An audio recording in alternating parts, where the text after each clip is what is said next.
At the party, my brother said loudly, "Oh, look at the little bastard." My son's eyes filled with tears as he looked at me. While everyone was staring at the two of us, suddenly someone spoke up. "Who dared to call my grandson a bastard?" When they saw the billionaire who had spoken, my brother and parents immediately turned pale. The chandeliers hanging from the vaulted ceiling of the Plano Country Club cast a warm, golden glow over the crisp white tablecloths, making the crystal water glasses sparkle like diamonds. I was 27 years old, standing near the dessert table, nervously adjusting a suit I had bought off the clearance rack at a local department store. My tie felt a little too tight around my neck, and the collar of my shirt was stiff, but I truly did not care. My eyes were completely fixed on my 7-year-old son, Elijah. He was standing on a small wooden stage at the front of the grand ballroom, gripping the edges of a microphone stand with his tiny hands.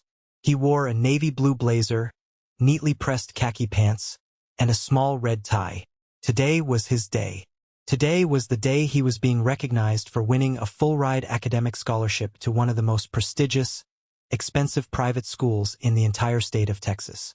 50 guests were seated at the round tables scattered across the room.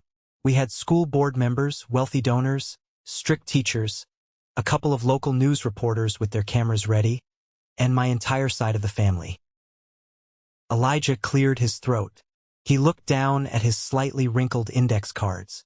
He took a deep, shaky breath and started talking about how hard we had worked together, how we read science books every single night at the kitchen table, and how he just wanted to make his dad proud. The room was dead silent. People were smiling warmly.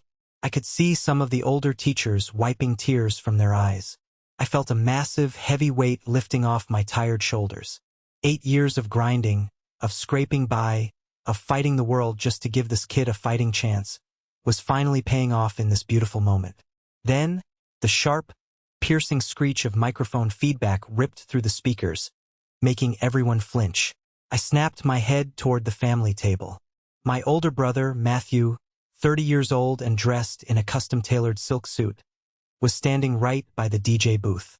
He had snatched the wireless microphone right out of the event coordinator's hand. He held it up to his mouth, leaning his weight casually against the table, an arrogant, nasty smirk plastered across his face. He looked directly at Elijah, then scanned the silent room of important guests. "Oh, look at the little bastard finally wearing a tie," Matthew said. His voice echoed through the massive ballroom, loud, clear, and dripping with venom. "Isn't it adorable how far charity cases can climb when they try really hard?" A silver fork clattered onto a porcelain plate at a nearby table. It sounded like a gunshot. The string quartet in the corner stopped playing immediately. People gasped out loud. I froze completely. The blood drained from my face, and my heart slammed against my ribs so hard it physically hurt. I looked back at Elijah. My brave, smart little boy dropped his index cards. They fluttered to the marble floor like dead leaves. His bottom lip trembled violently, and his wide eyes filled with tears. He looked straight at me, silently begging me to fix it. I took a step forward, my hands balling into fists. Before I could even open my mouth, the heavy double doors at the back of the ballroom flew wide open, hitting the wall with a loud bang. A man walked in. He was in his late 50s, wearing a sharp, dark charcoal suit. 2 men in dark suits flanked him. He stopped dead in the middle of the center aisle. He looked at my crying son, then turned his head slowly to lock eyes with Matthew. "Who dared to call my grandson a bastard?" the man said. His voice boomed with absolute authority. Matthew's smirk vanished instantly. My parents turned pale. Before I tell you about the explosive fallout of that night, and how the most powerful billionaire in Texas just claimed my son, please drop a comment below and tell me where you are watching from. Thank you for being here. Grab a warm glass of water. Sit down and listen to me tell the whole story. Let me take you back 8 years to the exact moment my entire life changed. I was 19 years old, living in a cramped, drafty apartment near the community college. I was just a kid trying to figure out how to be an adult. I was taking basic business courses during the day and working the evening shift at a greasy local diner off the highway. I had been dating a girl named Dylan for about 5 months. She was beautiful, full of wild energy, and always talked about wanting to drop everything and travel the world. One rainy Tuesday night, I came home from a double shift. I smelled like old fry grease and bleach. I walked into the tiny bathroom, and Dylan was sitting on the edge of the bathtub, staring blankly at the floor. She was holding a plastic stick in her trembling hands. It had 2 bright pink lines. She looked up at me, her face completely pale, and told me she was pregnant. I sat down on the cold tile floor right next to her. I am not going to lie to you, I was terrified. My heart was racing, and my mind was spinning with a million worries. But after a few minutes of heavy silence, I reached out, grabbed her hand, and told her we were going to figure it out. I promised her I would drop out of school and get a second job. I told her I would be a father. Dylan didn't say much that night. She just cried softly and stared at the peeling paint on the wall. 2 days later, I woke up to an empty bed. The apartment felt unnervingly quiet. I walked into the bedroom, and her closet was completely cleared out. Her shoes were gone. Her toothbrush was missing from the sink. The only thing left was a piece of ripped notebook paper sitting on the kitchen counter next to the coffee maker. The note was painfully short. She wrote that she was way too young to be a mother, that she couldn't throw her entire life away on a baby, and that she was leaving the state.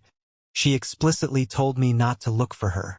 I stood in that tiny kitchen, holding the piece of paper, listening to the rain hit the cracked window pane.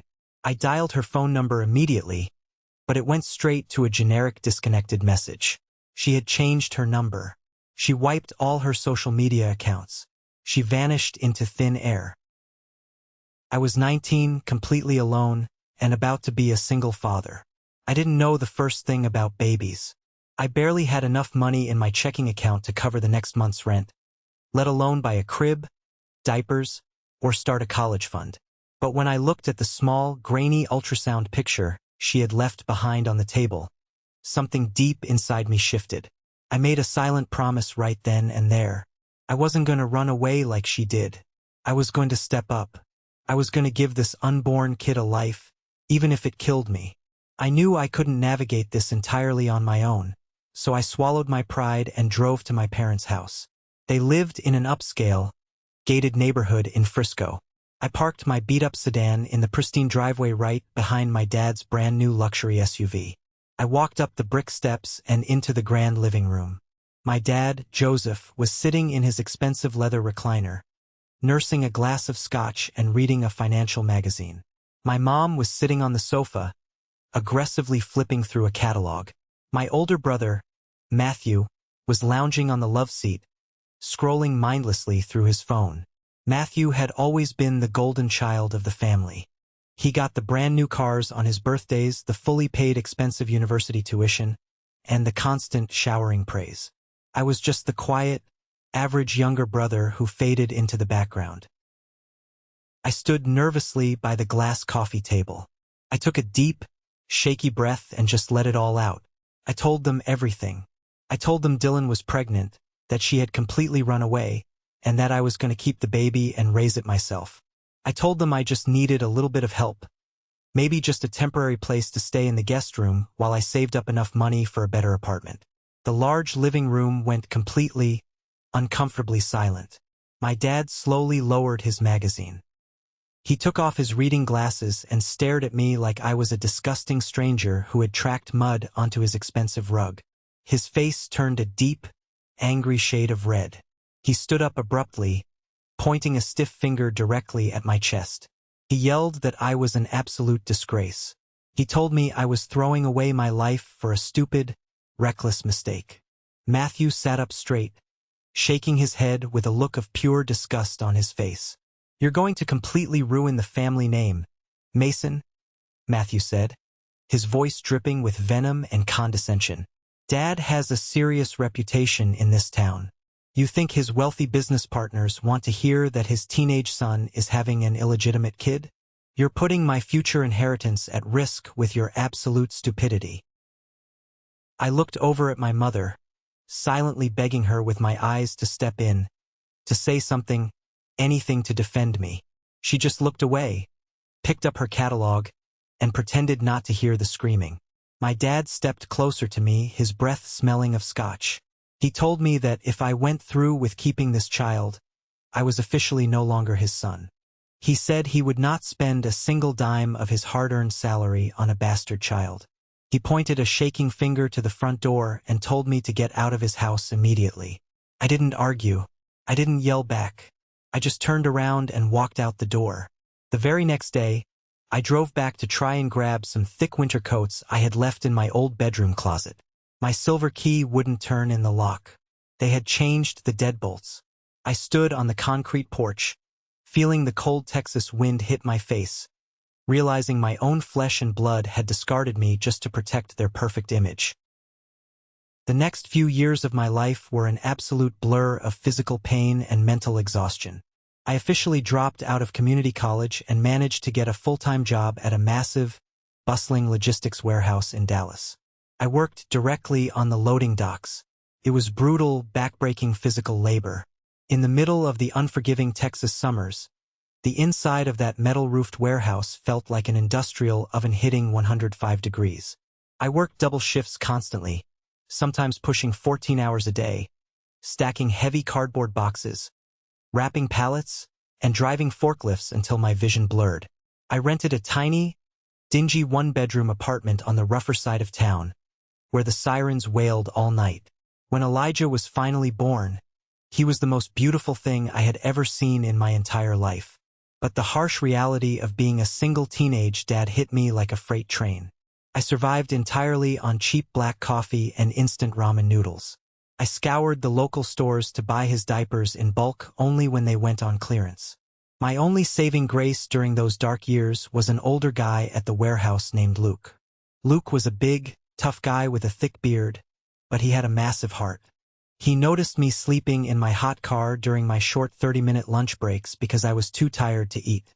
He started bringing extra ham sandwiches for me every single day. Sometimes, when my cheap, unreliable babysitter canceled at the last minute, Luke's wife would kindly watch Elijah for free in their living room so I wouldn't lose my shift and my paycheck.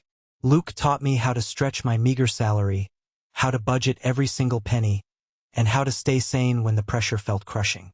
Every single night, I would come home, my back muscles screaming in agony, my hands covered in fresh blisters and old calluses. I would walk quietly into the bedroom, look at little Elijah sleeping peacefully in his cheap, second-hand crib, and I would whisper a promise to him. I promised him that things would get better. I promised him I would never, ever let him feel the cold rejection I felt from my own family. I was his father, and I was going to build him a fortress. When Elijah turned 1 year old, I decided to try and be the bigger person. I thought maybe enough time had passed. I bought a small, cheap sheet cake from the local grocery store and invited my parents and Matthew to a little neighborhood park for a birthday picnic. I honestly thought seeing the baby in person might finally soften their cold hearts. They showed up over an hour late. My parents stood awkwardly by the wooden picnic table, keeping their distance and flatly refusing to even hold Elijah. Matthew, of course, stepped out of his sleek, brand-new sports car wearing a designer button-down shirt and expensive aviator sunglasses. He walked over slowly, looked down at the cheap plastic tablecloth, the generic hot dogs, and the flimsy balloons tied to the bench and actually scoffed out loud. He didn't bring a single gift for his nephew.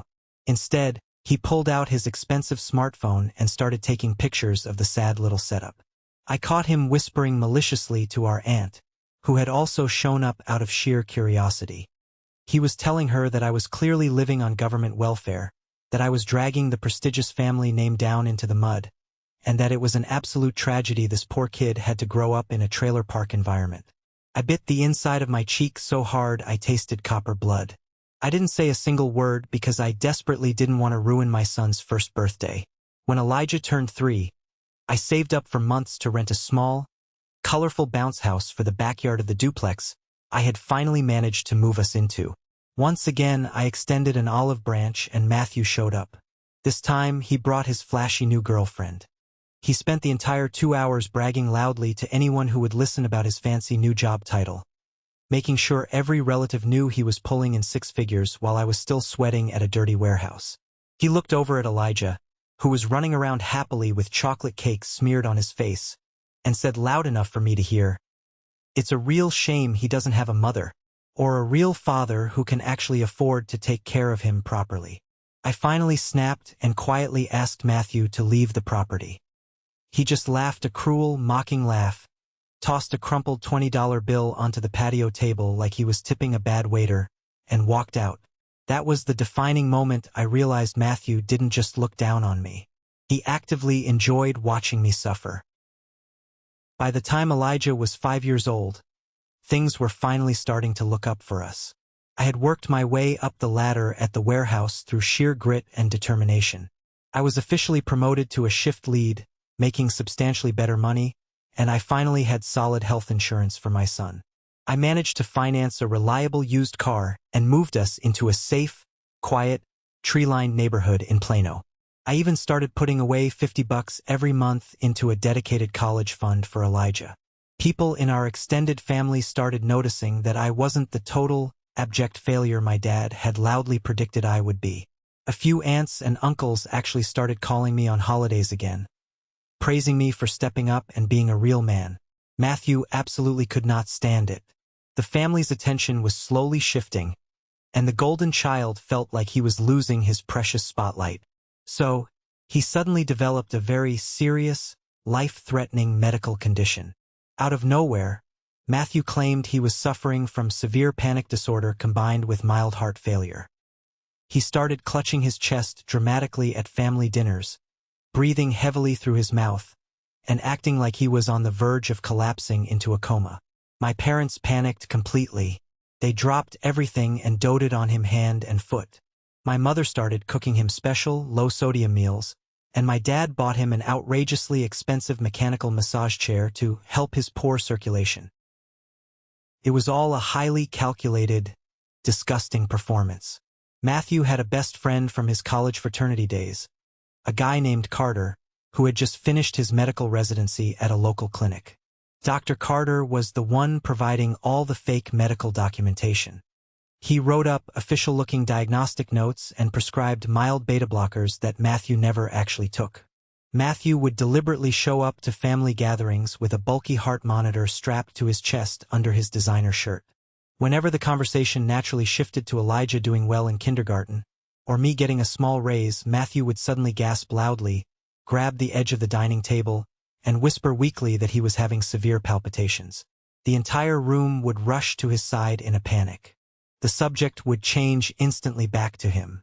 Matthew had found the absolute perfect weapon to keep the entire family completely under his control, and he weaponized it flawlessly.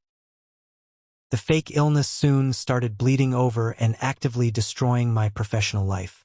After years of literally breaking my back on the docks, the regional director of the company, a strict man named Mr. Gray, called me up to his corner office. He shook my hand and told me I was officially being promoted to warehouse operations manager.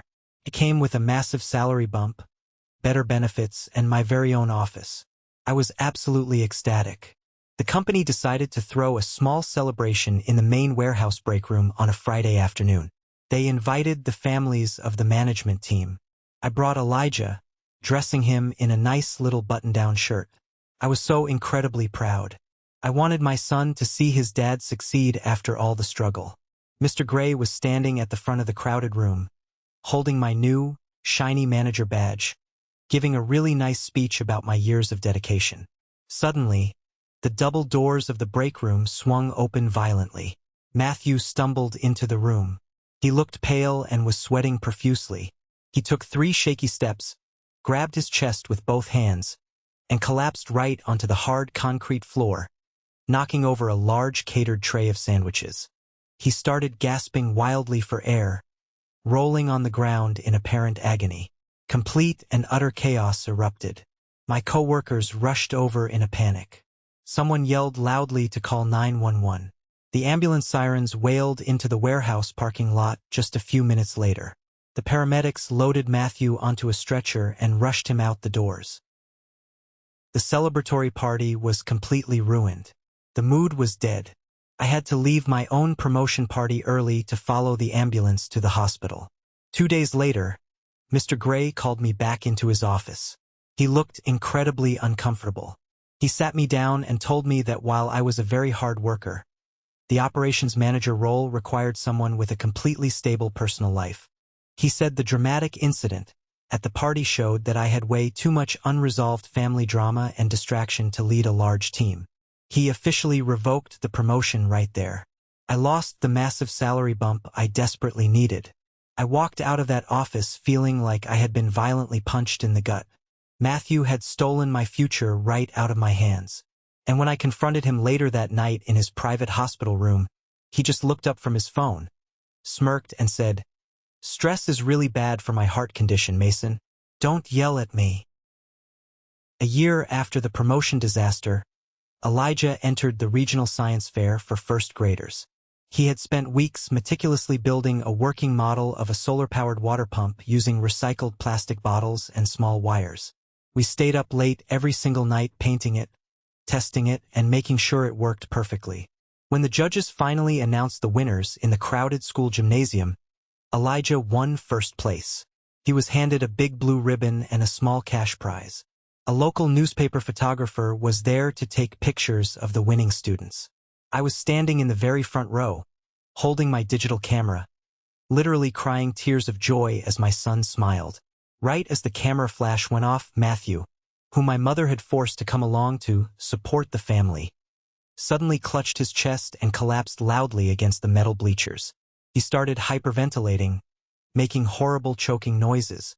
The newspaper photographer immediately turned his camera away from my beaming son and pointed it directly toward the chaotic commotion. The crowd rushed over to help Matthew. Elijah stood alone on the big stage holding his blue ribbon, completely ignored by everyone. The newspaper article the very next day featured a tiny, one-sentence blurb about the science fair winners, but the massive main photo was of the paramedics actively treating a distressed man in the gymnasium. But it didn't stop there. Matthew wanted to make sure I was punished. 3 days later, the corporate HR department at my logistics company received an aggressive, anonymous email. It was sent from an untraceable burner account. The email falsely claimed that I had stolen sensitive company property and expensive copper wiring from the warehouse to illegally bribe the judges at the elementary school science fair. It was completely absurd, but corporate HR had strict policies and had to investigate every claim.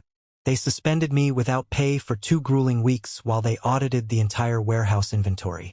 I had to sit in a cold, windowless conference room answering humiliating questions like a common criminal.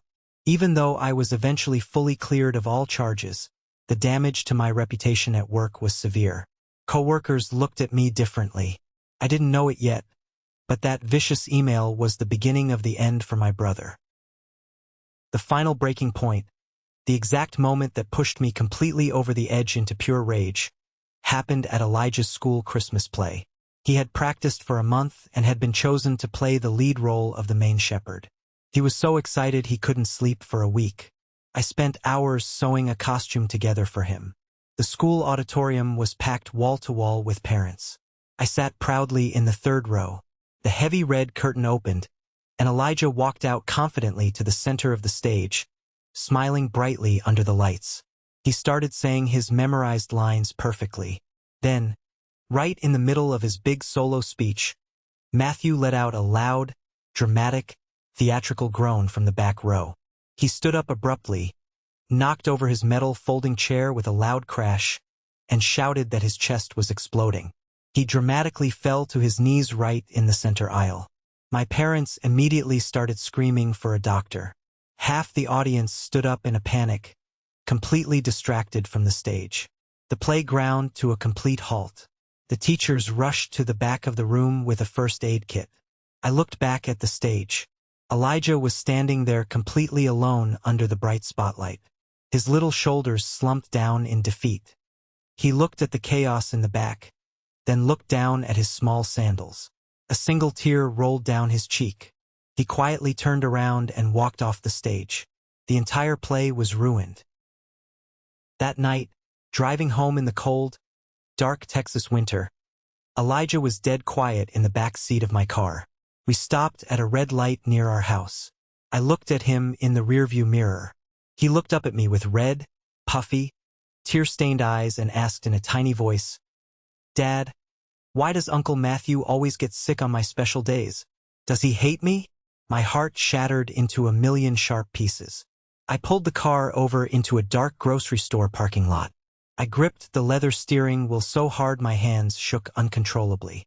The sheer, calculated cruelty of it all finally hit me. Matthew wasn't sick. He was systematically, intentionally destroying my son's happiness. He was stealing Elijah's precious childhood moments just to feed his own twisted ego. At that exact moment, the profound sadness evaporated entirely. It was replaced by a cold, hard, terrifying rage. I wasn't going to take it anymore. I wasn't going to let my son think he was second best. I decided right then and there that I was going to tear Matthew's perfect life apart, piece by piece. The very next morning, I called my manager and took a personal day off work. I drove to a rundown, brick office park on the industrial edge of the city. I walked up a flight of creaky stairs and into a small office that smelled heavily of stale cigarette smoke and cheap, burnt coffee. Behind a cluttered metal desk sat Wyatt. He was a retired military police officer turned private investigator. He had a deep scar over his left eyebrow and looked exactly like a man who had seen the absolute worst of humanity and wasn't afraid of anything. I sat down in the squeaky leather chair directly across from him. I didn't waste any time with small talk. I told him absolutely everything. The fake heart attacks, the ruined warehouse promotion, the science fair disaster, the anonymous email, the Christmas play. Wyatt listened in total silence, taking slow, deliberate drags from a cigarette, his eyes analyzing me. When I finally finished venting, he leaned forward, crushed his cigarette into an overflowing glass ashtray, and asked me exactly what I wanted him to do. I looked him dead in the eye and told him I wanted the truth. I wanted concrete, undeniable proof that Matthew was faking his illness. I wanted to expose him so completely and publicly that he could never, ever hurt my son again. Wyatt gave me a hard, measuring look and told me his required retainer fee. It was high. It was exactly the total amount of money I had managed to save in Elijah's college fund over the last 2 years. I didn't even hesitate for a second. I reached into my jacket pocket, pulled out the thick white envelope of cash I had withdrawn from the bank that morning, and tossed it onto his metal desk. "Find everything," I said, my voice steady. "Every single lie, every fake medical bill. I want to know exactly what he's doing and where he's going when he's supposed to be dying in a hospital bed." Wyatt smirked, pulled a yellow legal pad toward him, and started writing. The hunt had officially begun. I walked out of that smoky office feeling a massive sense of power and control for the first time in 8 long years. Matthew thought he was playing a fun little game with a weak loser. He didn't realize the rules had just violently changed. Wyatt was worth every single penny of that college fund. He moved incredibly fast, and he moved like a ghost. Within 3 short weeks, he texted me to meet him at a late-night diner. He slid a thick, heavy brown manila folder across the sticky laminate table. I opened it, and my blood instantly boiled over.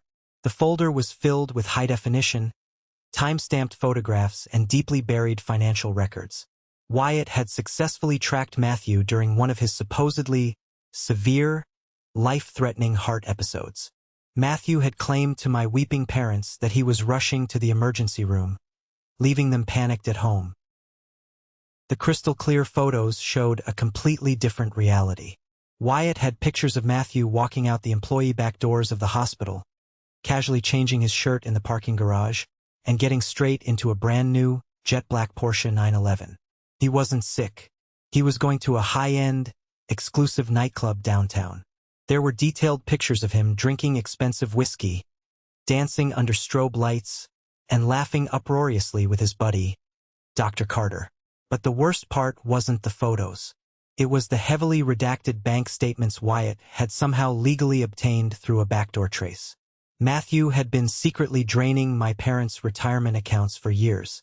He used the fake hospital bills and the supposed astronomical cost of his specialized heart medication to manipulate my dad into signing over huge, continuous checks.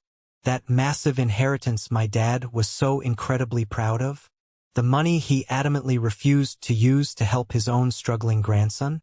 Matthew was burning it all on sports cars, VIP nightclub tables, and designer clothes. He was bleeding them completely dry while brilliantly playing the tragic victim. And Dr. Carter was getting a fat cut of the stolen money for writing the fake prescriptions to legitimize the scam. My parents were absolute fools, but they were being systematically robbed blind by their perfect golden child. I closed the folder. The puzzle pieces were falling perfectly into place. I had the heavy artillery to completely destroy Matthew. But Wyatt wasn't finished. He tapped a second, much smaller folder on the table. "You're going to want to see this," Wyatt said softly. "I looked into your son's mother. I finally found out why she ran." I slowly opened the second folder. Inside was a comprehensive background report on Dylan, the girl who had abandoned me in that cheap apartment 8 years ago. Wyatt had tracked her digital footprint. She was currently living in Europe, bouncing from country to country on an endless vacation. But that wasn't the massive shock. The shock was the boldly printed name of her father, Samuel Vance. I recognized the name immediately. Everyone who worked in the logistics and shipping industry knew that name. Samuel Vance was a billionaire, the ruthless founder and CEO of Vance Global Freight, the largest shipping empire in the southern United States. Dylan was a billionaire heiress who had been briefly rebelling against her strict father by living in a cheap apartment and dating a warehouse worker. When she got pregnant, she panicked because she didn't want to lose her massive trust fund or face her father's wrath. She ran away, and she never, ever told him about the baby. I sat alone in my car for 2 hours after leaving the diner, staring blankly at Samuel's corporate headquarters address on the paper. The next morning, I put on my best, cleanest suit.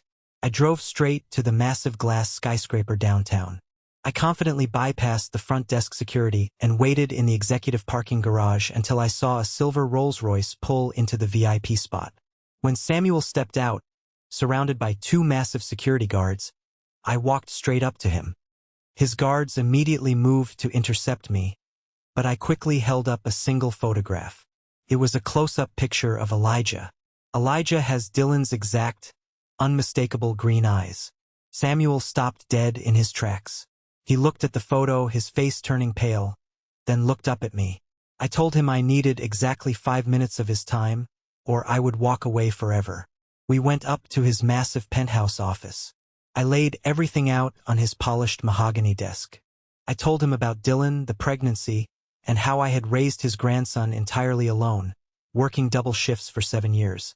I showed him Elijah's perfect report cards, his blue science fair ribbon, and pictures of him smiling. Samuel, this notoriously ruthless billionaire who casually crushed competitors, sat down heavily in his leather chair, buried his face in his hands, and started to cry.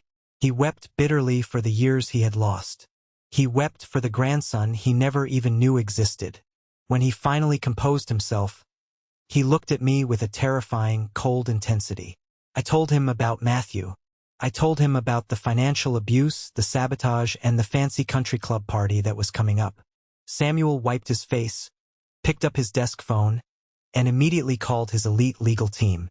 "We are going to crush them," Samuel said, his voice cold as ice.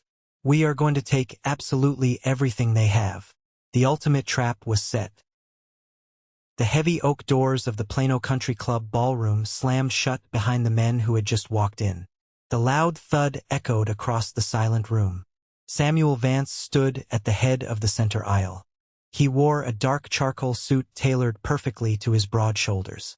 He carried the kind of silent, heavy authority that commanded a room the second he entered.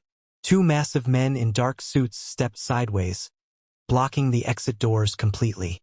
Nobody was leaving. The country club manager, wearing a panicked expression, rushed forward, holding his hands up. He tried to tell Samuel that this was a private, closed event.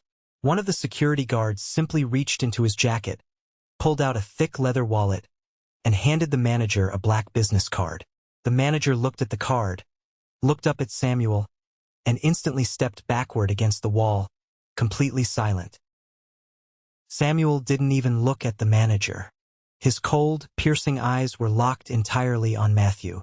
My older brother was still standing by the DJ booth holding the wireless microphone. The arrogant, nasty smirk that had been glued to Matthew's face just seconds ago was completely gone. His jaw hung slightly open. The color drained from his cheeks so fast he looked sick. He had absolutely no idea who this powerful man was, but he could feel the danger radiating from him. Samuel took a slow, deliberate step forward. The expensive leather of his shoes clicked sharply against the marble floor. He stopped right in front of the small wooden stage where my 7-year-old son, Elijah, was still standing. Elijah was frozen, tears streaming down his small face, his tiny hands gripping the microphone stand. Samuel's hard, terrifying expression melted instantly. He looked at Elijah with a softness I had never seen from a billionaire. He crouched down slightly so he was at eye level with my son. "You must be Elijah," Samuel said. His voice was incredibly warm and gentle. "You don't know me yet, but I know you. I have been waiting a very long time to meet you." Elijah sniffled, looking down at the man, then looked over at me for permission. I gave Elijah a firm, reassuring nod. Elijah wiped his eyes with the back of his sleeve and stood a little taller. Samuel smiled, a genuine, proud smile. Then he stood back up, and the warmth in his face vanished. He turned his body slowly to face my family's table. My dad, Joseph, was gripping the edge of the tablecloth so hard his knuckles were stark white. My mom had both hands pressed tightly over her mouth. I asked a question. Samuel's voice boomed through the room, cutting through the heavy air. "Who exactly gave you the right to call my grandson a bastard?"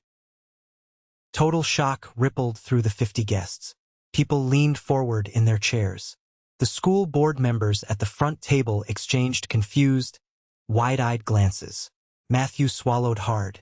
He tried to laugh, but it came out as a weak, pathetic wheeze. He looked at my dad for help, but Joseph was completely paralyzed. One of the men who had walked in with Samuel stepped forward. He was a tall, sharp-featured man wearing wire-rimmed glasses and carrying a sleek silver briefcase. He was Samuel's lead corporate lawyer. He walked straight over to the country club's audiovisual table. He didn't ask for permission. He unplugged the DJ's laptop and plugged in a small black tablet he pulled from his jacket. He tapped the screen twice. The giant projector screen mounted high above the stage suddenly hissed and rolled down. The ballroom lights dimmed automatically. An extremely clear, high-definition video started playing on the massive screen. It was Wyatt's footage. The timestamp in the corner showed it was recorded just 2 months ago, on the exact afternoon Matthew had called my mother crying, claiming his heart condition was acting up and he needed emergency care. The video showed the back exit of the local hospital. The heavy metal doors pushed open. Matthew walked out wearing a hospital gown over his jeans. He looked left, looked right, and then ripped the hospital gown off, throwing it casually into a nearby trash can. He was wearing a tight black designer shirt underneath. He didn't look sick. He looked energized. The camera zoomed in perfectly on his face as he laughed, pulled out his phone, and typed a message. Then the footage cut to the parking garage. Matthew walked up to a gleaming, brand-new black Porsche 911. He unlocked it, got in, and sped out of the garage. The next clip showed the interior of a high-end, exclusive nightclub in downtown Dallas. The lighting was dark, but Wyatt had managed to get an incredibly clear shot from a booth across the room. Matthew was sitting at a VIP table covered in expensive bottles of champagne. Sitting right next to him, holding up a shot glass, was Dr. Carter, the doctor who had been officially diagnosing Matthew's heart condition. They clinked their glasses together, laughing uncontrollably. A collective gasp swept through the ballroom. The wealthy donors and teachers sitting at the tables were staring at the screen in absolute disgust. At the family table, my dad stood up so fast his chair tipped over backward and crashed onto the marble floor. His face went from pale to a dangerous, boiling red. "What is this?" Joseph yelled, his voice cracking. He pointed a shaking finger at the screen. "That car. Where did you get that car, Matthew? You told me you needed that $50,000 to cover the specialized heart surgery out of state. You told me my inheritance money was saving your life." Matthew took a step backward, dropping the microphone. It hit the floor with a loud, electronic screech. "Dad, wait. It's not what it looks like. That video is doctored. Mason faked it. Mason is trying to frame me," Matthew stammered, his voice climbing an octave in pure panic. Samuel's lawyer stepped into the center of the room. He popped open the latches of his silver briefcase. He pulled out thick, bound stacks of paper. He started walking from table to table, handing the packets directly to the school board members, the local reporters, and the wealthy donors who had funded Elijah's scholarship. Those packets contained fully authenticated financial bank records and medical logs, the lawyer said, his voice completely calm and professional. They detail exactly how Matthew defrauded his own parents out of hundreds of thousands of dollars from their retirement savings to fund a luxury lifestyle. But that is entirely a family matter. We are here for a different reason. The lawyer turned and pointed a stiff finger directly at Matthew. We are here because of what you did to Mason's career. 3 years ago, an anonymous email was sent to the corporate HR department of Vance Global Freight's logistics division. The email falsely accused Mason of stealing company property to rig a children's science fair. I blinked in surprise. I had no idea my logistics company was a subsidiary of Samuel's massive empire. Samuel owned the warehouse I worked in. He owned the entire supply chain. The lawyer tapped his tablet again. A new document appeared on the giant screen. It was an IT trace report. We put our best cybersecurity team on that old email, the lawyer continued. They traced the IP address of the burner account. It did not come from a random coffee shop. It came from the wireless router registered to Joseph's house in Frisco, and it was sent from a laptop registered to Matthew. You intentionally sabotaged your own brother's promotion. You slandered an employee of Vance Global Freight. The ballroom was dead quiet, the kind of quiet where you can hear people breathing. Matthew was backed up against the DJ booth, looking like a trapped rat. Samuel finally spoke again. He stepped forward, his presence commanding every eye in the room. I spent my entire life building an empire, Samuel said, his voice vibrating with restrained fury. I thought my legacy was lost when my daughter ran away. I thought I had nothing left. But I have a grandson, a brilliant, strong grandson who earned a full academic scholarship on his own merit. He doesn't need your charity. And he certainly doesn't need your abuse. Samuel looked directly at the headmaster of the private school, who was sitting at the front table holding the evidence packet. Tomorrow morning, my legal team will establish a $10 million trust and an untouchable college fund in Elijah's name. And as for you, Samuel turned back to Matthew, his eyes narrowing into dangerous slits. My lawyer has already drafted the paperwork. We are suing you for corporate defamation, tortious interference with Mason's salary, and medical fraud. We are bringing the full weight of my legal team down on Dr. Carter to strip his medical license. I am going to bury you so deep in legal debt you won't see daylight for the rest of your miserable life. The sheer gravity of Samuel's words hung in the air like a heavy storm cloud. The destruction of the golden child was absolute and total. My parents were completely broken. My mom was sobbing into her hands, shaking uncontrollably. My dad was staring at his shoes, realizing he had sacrificed his good son for a parasite who had stolen his retirement. I looked at Wyatt, the private investigator, who was standing quietly near the back doors holding a cup of coffee. He gave me a slow, respectful nod. It was my turn. I walked slowly across the front of the ballroom. I didn't look at the wealthy donors. I didn't look at the reporters. I walked straight up to the family table. I reached inside my suit jacket and pulled out a thick manila folder. I slammed it down onto the white tablecloth right in front of my dad. The plates rattled. Joseph slowly looked up at me. His eyes were red and filled with a desperate, pathetic kind of regret. Mason, he whispered, his voice trembling. I didn't know. I swear to God I didn't know he was doing this to you. You didn't want to know, I said. My voice wasn't loud, but it was incredibly firm. It was the voice of a man who had survived the worst they could throw at him. 8 years ago, I came to you for help. I was scared, I was broke, and I needed a father. You chose your reputation. You chose your money. You chose a fraud. You watched him mock my son year after year, and you did absolutely nothing because it was easier than facing the truth. I pointed at the folder on the table. Those are the official cease and desist letters. If you, Mom or Matthew, ever come near my son again, if you ever try to contact my workplace, or if you ever speak my name in public, Samuel's lawyers will file the injunctions immediately. We are done. I didn't wait for his response. I turned my back on them forever. I walked over to the wooden stage. I reached out my hand. Elijah, who had stopped crying and was watching everything with wide eyes, took my hand tightly. He jumped down from the stage. Together, we walked down the center aisle of the ballroom. Samuel stood aside, bowing his head slightly in a gesture of pure respect as we passed him. The 50 guests in the room stood up from their chairs. It wasn't planned. It was just a natural reaction. They stood in complete silence as a father and son walked out of the room, leaving the toxic past completely behind. As I reached the heavy oak doors at the back of the ballroom, I stopped and glanced over my shoulder one last time. The scene behind me was a picture of absolute ruin.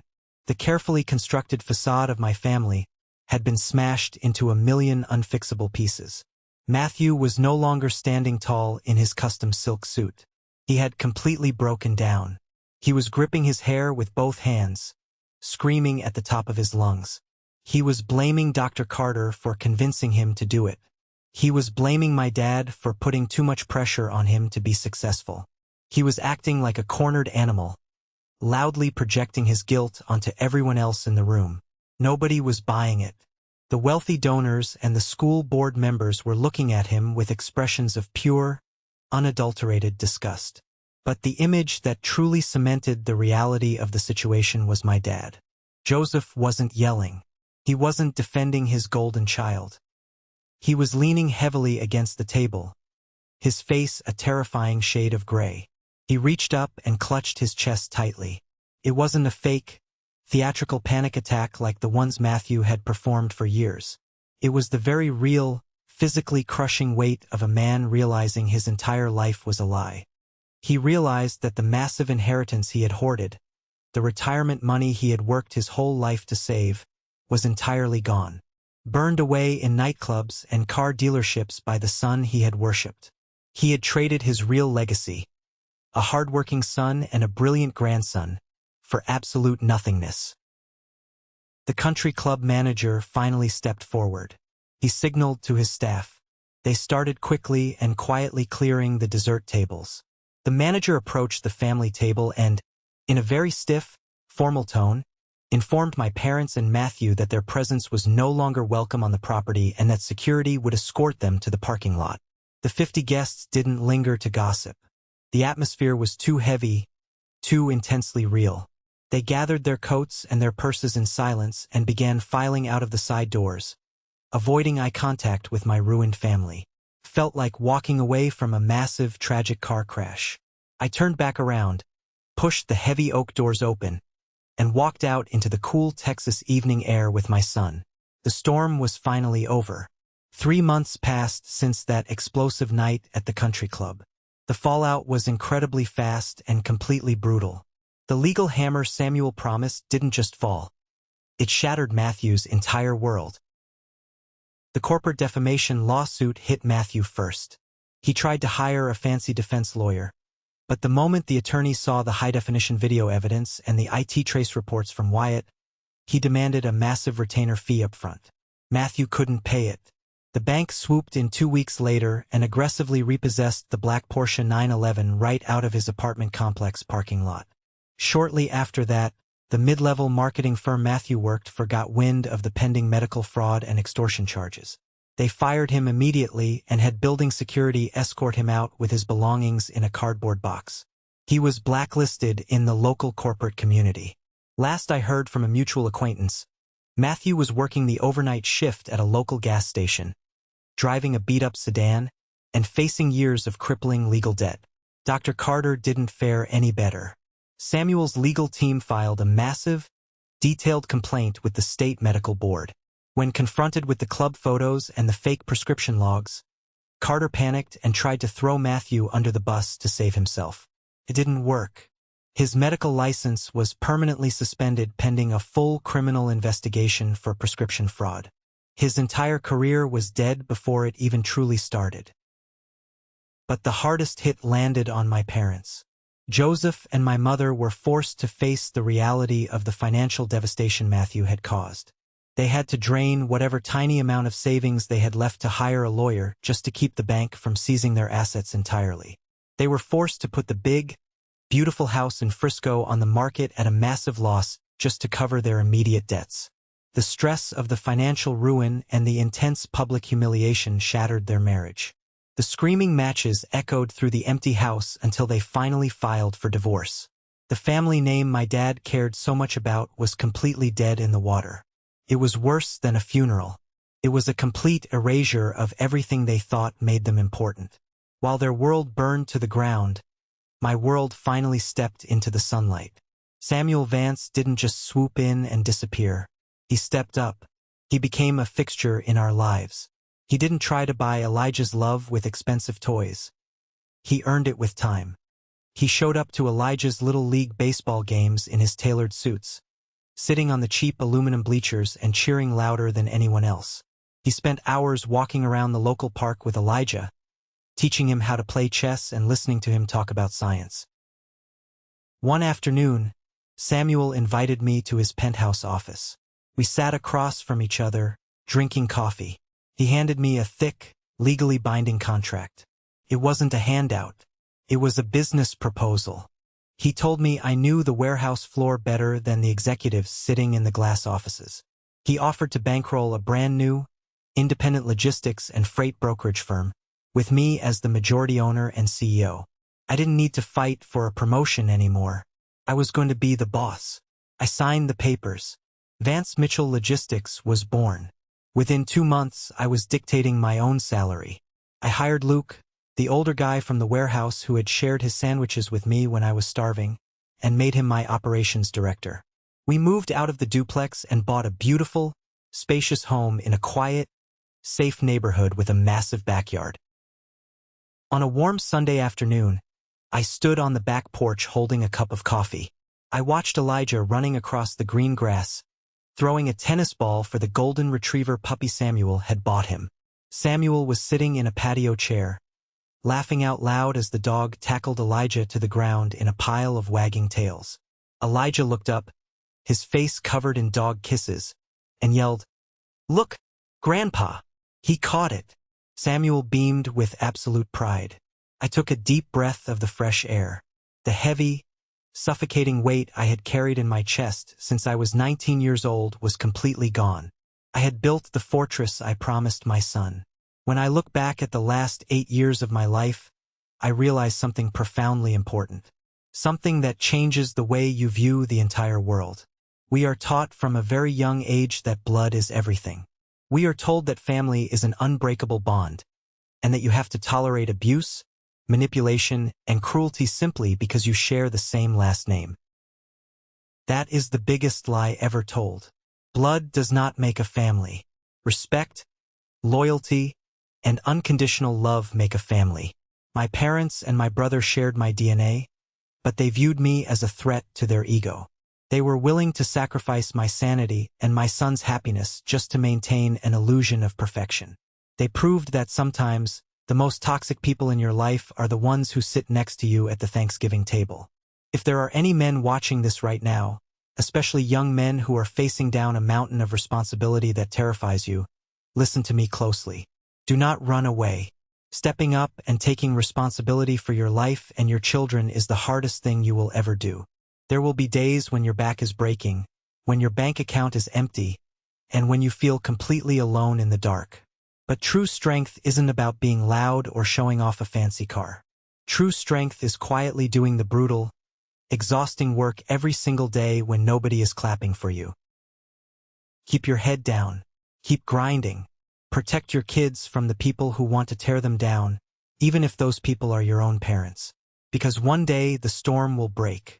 The truth will come out, and the people who tried to bury you will have to stand back and watch you build an empire out of the dirt they threw at you. I am living proof that you can walk through hell, keep your integrity intact, and come out the other side holding the greatest reward in the world. Thank you for sticking around and listening to my story. I know it was a long journey, but it means everything to me to be able to share it. I hope this resonated with you in some way, especially if you have ever had to deal with a golden child dynamic or a deeply toxic family environment. Have you ever found yourself in a similar situation where you had to cut ties with the people you were supposed to trust the most? Let me know down in the comments. I read every single one of them, and your stories help me realize I am not alone. And finally, if you have listened to my voice all the way to this exact moment, you belong to a very special group. I want you to go to the comments section right now and type the letter W. Just the letter W. It stands for winner. It's our secret code for the 1% Club, the incredible group of people who have the attention span and the empathy to actually finish a story. When I see that W, I will know exactly who the real ones are. Please hit that like button if you enjoyed the video, and don't forget to follow the channel so we can keep sharing these incredible journeys together. Take care of yourselves, protect your peace, and I will see you in the next story.